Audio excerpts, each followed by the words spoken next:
আসসালামু আলাইকুম।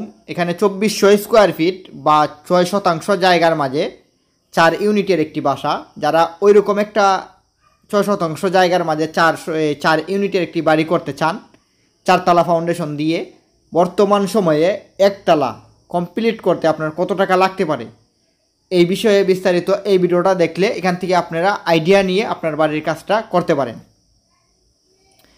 এই বিল্ডিংয়ের যে প্রবেশপথ, এটা কিন্তু সিঁড়ির নিচ দিয়েই। অনেক সময় দেখা যায় যে সিঁড়ির জায়গা কম হওয়ার কারণে সিঁড়ির জায়গাটা নিচু হয় 18 ইঞ্চি। এই জায়গাটার সিঁড়ির জায়গাটা নিচু আছে 6 ইঞ্চি। এবং যে এখানে 4টা দরজা আছে, 4টা দরজা দিয়ে ঢুকেই কিন্তু 4টা ইউনিট প্রথমেই। আর আমরা এই দরজার জন্য যে ক্যালেমটা ইউজ করছি, এটা একটা, এই ক্যালেমটা হলো যে কলাম আছে, কলাম না কাইটা এই কলামের মাঝে কিন্তু একটা স্টিল লোহা দিয়ে বা স্টিল প্যারাক দিয়ে বসাই কিন্তু এই দরজার ক্যালেমগুলো লাগানো হচ্ছে।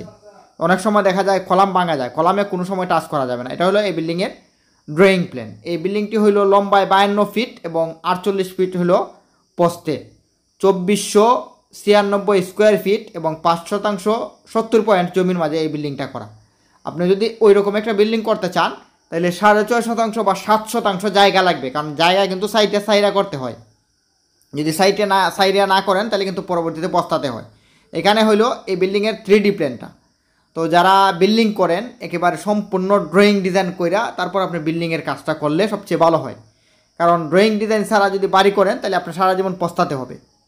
তো এখানের প্রত্যেকটা ইউনিটে হইলো 2টা করে বেডরুম, একটা ডাইনিং স্পেস, একটা বাথরুম, একটা কিচেন রুম। আর আমরা যদি প্রত্যেকটা ইউনিটে হিসাব করি তাইলে প্রায় এই 625 স্কোয়ার ফিটের মতো হয় একটা ইউনিটে। তো এটা হলো কিচেন রুম। কিচেন রুমটা পাশে প্রায় আছে 6 ফিটের মতো এবং লম্বায় আছে 8 ফিট। লম্বায় আছে 8 ফিট না, লম্বায় আছে 9 ফিট। আর যে বাথরুমটা আছে লম্বায় 8 ফিট এবং পাশে আছে লম্বায় আছে 7 ফিট, পাশে আছে এই 5 ফিট। আর এখানে হলো বেডরুম। এই বেডরুমের সাথে কিন্তু সামনে আছে একটা বেলকনি। এই বেডরুমগুলো আছে পাশে 11 ফিট এবং 12 ফিট এবং আপনার 11 ফিট, আর হইল যে লম্বায় আছে 12 ফিটের মতো। আর এই রুমটা কিন্তু লম্বায় একটু বেশি, এটা লম্বায় একটু বেশি কিন্তু এই রুমটা। তো এখানে যারা এরকম একটা বাড়ি করেন বা করবেন, তারা এই ভিডিওটা দেখা বা এই ভিডিওর থেকে আইডিয়া নিয়ে আপনার বাড়ির কাজটা করতে পারেন। এখানে যে চৌকাঠগুলো লাগানো হয়েছে, বিল্ডিংয়ের যে চৌকাঠগুলো লাগানো হয়েছে, এই চৌকাঠটা কিন্তু লোহা কাঠের।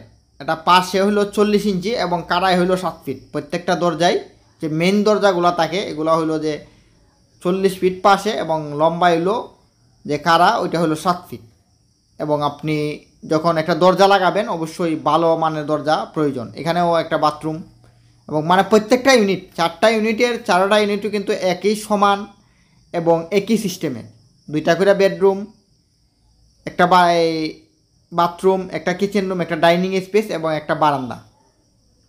তো বর্তমান সময়ে আপনি যদি ওই রকমভাবে একটা বাড়ি করতে চান, যদি 2500 স্কোয়ার ফিটের, এটা 2500 স্কোয়ার ফিট, দেখবেন পরবর্তীতে আরও কিন্তু একটু বড় হবে। কারণ বিল্ডিংয়ের কাজ কোনো সময় আপনি ড্রয়িং যখন করবেন ছোটো হয় না। জায়গা যদি কম থাকে ওইটা হলো অন্য বিষয়, যদি জায়গা থাকে তাহলে কিন্তু বড়ই হয়, বিল্ডিং কিন্তু ছোটো হয় না। তো আমরা যদি 2500 স্কোয়ার ফিটের বর্তমান সময়ে 4তলা ফাউন্ডেশন দিয়ে একতলা কমপ্লিট করতে চান সম্পূর্ণ, তাইলে আপনার 50 থেকে 55 লক্ষ টাকা যদি হয় তাহলে আপনি কমপ্লিট করতে পারেন। ওইটা হলো রং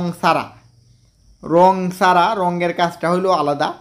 তো 55। আর যদি জায়গা নিচু হয় বা জায়গা যদি ভরাট করতে হয়, ফাউন্ডেশনের খরচ যদি আপনার বেশি লাগে তাহলে আরও বেশি টাকা লাগবে। সমতল জায়গার মাঝে যদি আপনি করেন তাহলে 50 থেকে 55 লক্ষ টাকা হইলে একতলা কমপ্লিট করতে পারেন 4তলা ফাউন্ডেশন দিয়ে।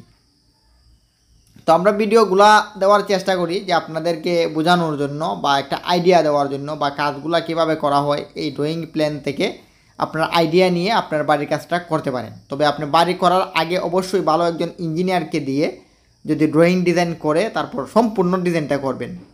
তো ধন্যবাদ সবাইকে, ভালো থাকবেন, সুস্থ থাকবেন।